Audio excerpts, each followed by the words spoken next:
Hello and welcome to the Filmmaker's Compass podcast. My name is Dustin. I'm joined by Christian. We are the FCP. Yes, we are the co-hosts. You can call me Dman. Co-hosts of this show, and we're very excited because we think we have actually found something that we ourselves would want to listen to. And isn't that why you should do a podcast in the first place? Well, now we have at least 2 fans.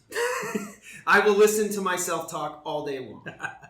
So, you know what, Christian? Because people actually, if you're tuning in, obviously, this is the first episode, so this is your first time. But if you don't know us from any previous work, tell us a little bit about yourself. You know, where do you come from? What are your goals for filmmaking, right? This is a filmmaking podcast. What do you want to do?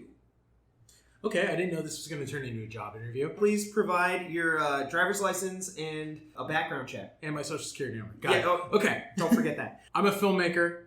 Like Dustin, I come from a little small town in Indiana. Granger, Indiana. Yeah, we've actually been best friends for a long, long time.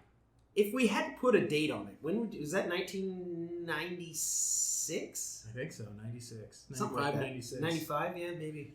Yeah, so it's been a long time, and we're still, well, point is this. We've always wanted to be filmmakers.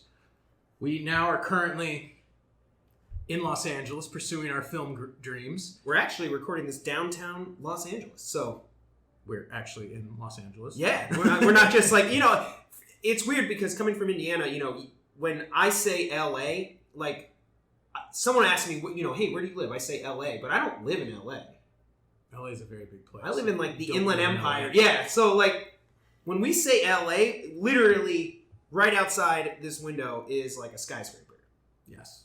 So we are in the heart of it. The heart of it. There you go. So the point is this. We love filmmaking, and we have been making films for a very long time. We both left Indiana, and we moved out here to Southern California. We went to college in San Diego. I still live there. Yes. And we love making movies, and we love watching movies. And our whole thought was this. We're like, well, we love movies. We know there's a lot of you out there who do too.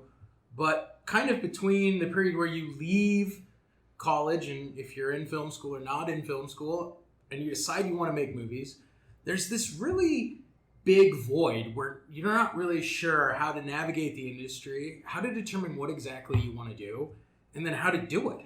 Yeah, you know, it's weird. Having gone to film school at least did not really prepare us for the career path that is filmmaking. They teach you a lot of theory, history. You get your hands on with some stuff. But, I mean, once you graduate, we found that, you know, you're really just, you're on your own.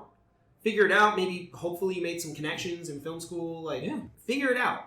And even when you look up resources, there's so many good resources online, on YouTube, that all, you know, will help guide you. And, of course, the internet, social media makes it a lot easier to connect with people today than it did, you know, hey, even 10 years ago. Yep. It's still really difficult to figure out, you know, how, like, what is my trajectory? Like, what am I actually kind of building towards for a career? And filmmaking is one of those unique things where it's like, hey, this project, which seems like no big deal today, could be your big break. Or you could work on a short film, and guess what? The short film went nowhere, but you happen to make a connection with someone that is going to take you to that big project. Maybe they get a sitcom picked up or something. We feel that there's a lot of wrong ways to succeed in the entertainment industry, but there's no necessarily right way. So our whole goal is we're going to bring on a bunch of our friends who are in the middle of their journey or have even succeeded in their journey, and they're just going to give you a couple life hacks, a couple tips, how to be a better filmmaker, how to be a more successful filmmaker, and hopefully how you're going to become the next Steven Spielberg someday. Yes, and one of the unique things that this podcast does, as I mentioned, the internet and social media have helped us all connect, is we also want to have each of our guests, you know, become available to all of our listeners. Not that, like, literally they're like, oh, I'm going to hire you, but hopefully some of them will be open to taking questions. They'll share their social media channels. You can connect with them, maybe email. I mean, maybe a, you know, personal phone number. I don't know. But this is not a dating service, just a disclaimer. The point is that, you know, if this podcast can do one thing, we want to have our guests share their experience working in the film industry. And then if there's a bonus, it's hopefully that, you know, we can help everybody kind of form connections that can help all of us. And you can learn from other people's mistakes so you don't have to make them yourself. Yes, and I've made a lot of mistakes. I have made a lot of mistakes too. Yeah, so A lot. don't. Now you know what mistakes. You'll hear about our mistakes. Yeah, hey, don't worry. We've done a lot of crazy stuff. So, all right.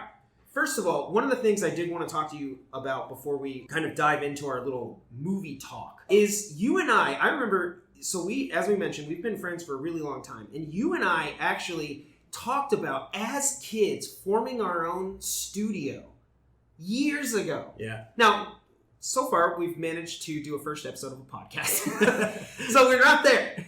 We have not, formed the studio. But it is interesting if you go all the way back in our personal histories that filmmaking has been a big part of it. Yeah. And we've kind of had these grand visions for ourselves that even to this day we're still pursuing. Yeah. So one of the things I wanted to ask you about then is, do you remember one of the first movies we ever shot together? I remember we started shooting a Star Wars movie in my basement. Mm-hmm. We built a miniature replica of Mos Eisley. Yes, and my parents had, at that time, it was like a really old, I think we had a camcorder. Yeah. A shoulder pack. Now, we did upgrade eventually to like a Sony Handycam. Yeah. But when we were little kids and we were just going to use whatever our parents had. Yeah. And this is before cell phones, webcams. Like, literally, having a camera was like the ultimate privilege. Yeah. It's crazy. And you hooked it up to your TV through like, it might not have even been AV cables at that point. It might have been like an actual cable connection. Yeah, through like the coax in the back. Yeah, maybe. I remember that, and then I remember after that, when we were kids, we tried to shoot a live-action feature version of Dragon Ball Z. Now, that is kind of what I was getting at. The Dragon Ball Z film. Now, this is awesome because Christian actually played Goku and Piccolo. Well, yeah, I mean, I was quite a versatile actor at that point in time. But it's funny because even when you look back at something as simple as a couple of kids trying to make a Dragon Ball Z movie, we had makeup, we had wardrobe, we had effects, we had rotoscoping. He's like, literally co-starring in his own film because he was also a director. I think your mom did the makeup.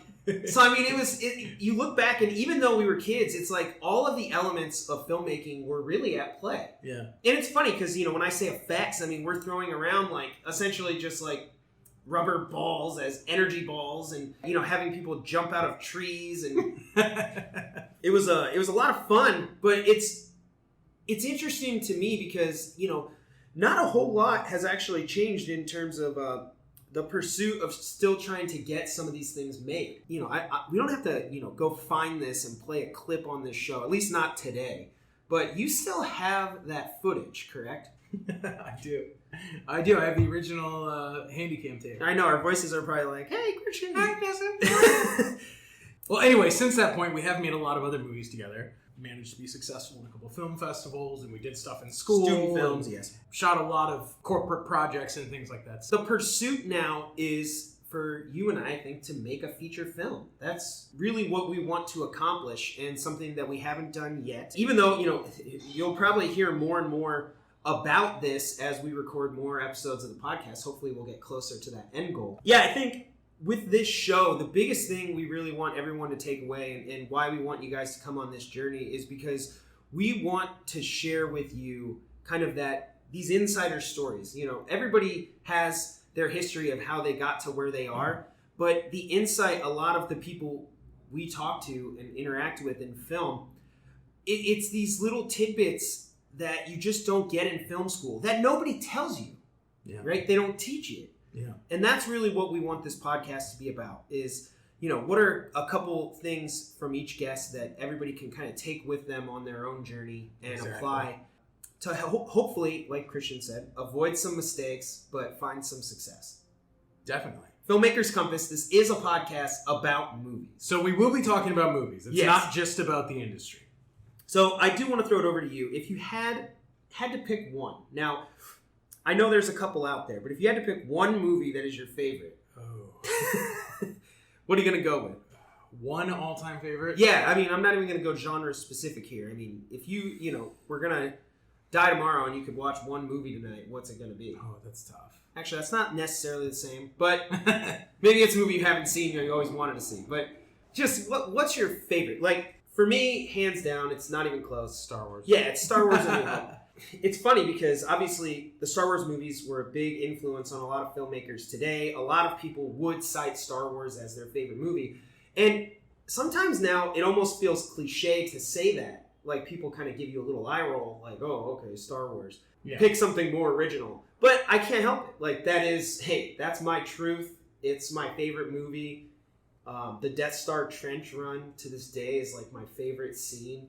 I still, like, I'll watch it. And it's stupid, but I will watch the Death Star trench run and literally in my own living room will like get to the edge of the seat. Like, I cannot help it. And that's true. He does it. I've watched it like many times. I still fist pump when Han Solo comes back. I'm like, yes! I don't know why. You know, a couple movies get me to do that. Like, surprisingly, The Dark Knight. Yeah. Or I think it's, you know what? It's actually Batman Begins when the Batman when he jumps. Yeah, when he shoots over the bridge. Yeah. Yeah, and I'm just like fucking Batman.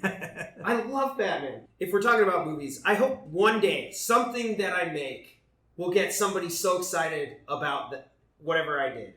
I respect that. That's cool. Like that's all I really want. I want somebody to be like, yes, or maybe I can make someone cry. Like that'd be cool. I want to make people cry.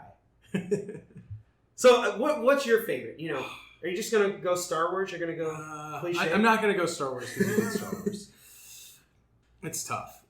One of my favorites definitely has to be Jurassic Park. Ooh, another classic. Definitely, if you haven't seen Jurassic Park on the big screen, it's pretty much impossible. But if you haven't seen Jurassic Park on the small screen, just stop listening to this show now. You're not gonna get any value from it. Yeah, watch Jurassic Park. That's, you know, it's funny. Have you seen Jurassic World? If we're just talking movies? Yes.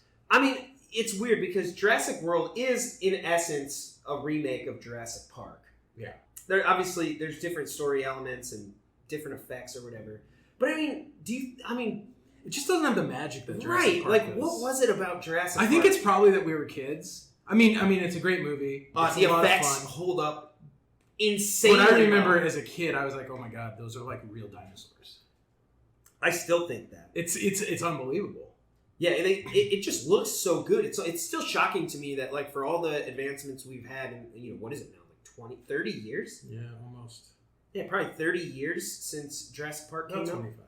25? There you go. It's crazy to me that the effects still look better than pretty much, almost anything that's been made since, but even in a, you know, great ironic twist, Jurassic World and Jurassic World 2, they look better in the original than they do now, in my opinion. No, I agree. So, now it's so weird because, like you said, it feels like, you know, hey, I'm watching CG dinosaurs, and I'm fine with it. Like, that's cool.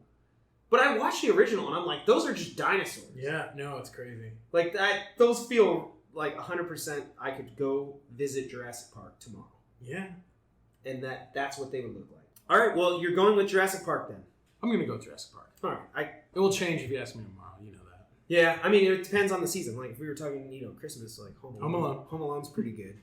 Heard that one has done well. Yeah, I think at one point that was like the highest grossing live action comedy. Yeah. I think it was in theaters for like 9 months straight. You know, it's weird. What would you say about that today? Like, the last movie that really had a run that long that, you know, made that much money was probably Avatar. Most movies, they make or break it on the opening weekend now. Some of the Marvel ones stick around for a little bit longer than you'd expect, but yeah. Overall, yeah, it's a different world where, you know, I feel like Home Alone, Titanic was another great example of, like, it just had this, like, months-long run, and I'm like, who saw this movie, like, 6 months later? They're like, you know, I haven't caught it yet. I didn't see it, yeah. I don't know. Someone, because apparently the theaters were still, you know, packed. Obviously, that was the highest grossing movie of all time, but it's weird because we just don't have that anymore. You either make it on opening weekend or, like, within that next month or bust. Yeah. So maybe it's the quick return to, like, digital or DVD or whatever now, where people are like, you know, I'll just catch it on DVD. I think that's part of it. I think probably part of it's the fact that movies were a little bit more dependent on word of mouth back then. Yeah. Opposed to now, you know, whatever comes out and everyone checks Twitter and sees whether they're going to see it that weekend or not. But And I feel like, you know, maybe this isn't the case. Maybe this is me just speculating. But, like, back in the day, like, going to the movies was, like, a little bit more of almost like an event. Like, hey, we're going to go to the show. What do you want to see? Where now people don't just be like, oh, you know, I want to go to the movies. What do I want to see? They're like, oh, I'm just going because I want to see that movie. Yeah. Like, I don't know, it's like a different vibe. Yeah. It's just, I don't know, it's just different. Very true. Very true. Yeah, I don't want to tangent too far, but I actually thought MoviePass was going to solve that. Not that nothing came of it, but it wasn't quite as impactful as I thought it would be. Anyway. Sad day if you bought MoviePass. Yeah.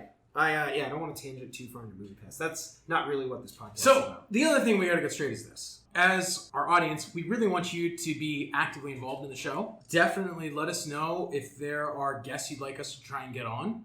If you'd like to come on as a guest, That'd be cool. give us your feedback to the episodes so we can really tailor this to make it as beneficial for you as it is for us, because that's the goal. We came from Indiana. That's about as far away as you can possibly be from Los Angeles. Ohio. And it's just a different place, right? Like, you know, we grew up next to cornfields, so it's not exactly like we really knew how to get here. And we assume there's a lot of you out there that are the same way. So let us know so we can help you and make sure that this podcast is a valuable tool. On that note, we're actually going to wrap up this introductory episode. First of all, we want to thank everybody that did take the time to tune in. We hope that you are as excited about the show as we are. Thank you so much for listening, and we look forward to all the guests and discussions and stories we're going to get into. It's going to be a lot of fun. Be sure to follow us on social media. So if, Christian, you want to go ahead and share your... Sure. You can find me on every single social media channel. I'm at NDCal5, NDCAL5. So is that a reference to Indiana and California? That would be a reference Notre Dame to Notre Dame, the and greatest California. college football team ever. Yes, they're amazing. And we are from Indiana. You can find me at Big Kid Dman. And again, just like Christian said, that is the name across all my social channels. So be sure to follow us. Obviously, we actually do communicate between each other on social media, so you can join the conversations there. Be sure to share all of our guests' information on those social channels as well. So while we do, and our guests will actually say what their contact info is, we will share it in that way. We will, so you can always find it. Yeah, you can always find it and connect very easily. We just want to keep the conversations going. So we love your feedback. We want to hear, are we steering the ship in the right direction? Is there something else you would like to hear us do? Is there any questions you would like us to ask specific guests? Right? Exactly. There's a cool dynamic that I think we can create here with Filmmakers, so it's going to be really cool. Filmmakers Compass. We're excited for this show and all the possibilities that are to come. So, Christian, I'll throw it to you. Any final words? No, that's it. Thanks for joining us, and be sure to check out the next episode when we have our first guest on. All right. Thank you, everybody.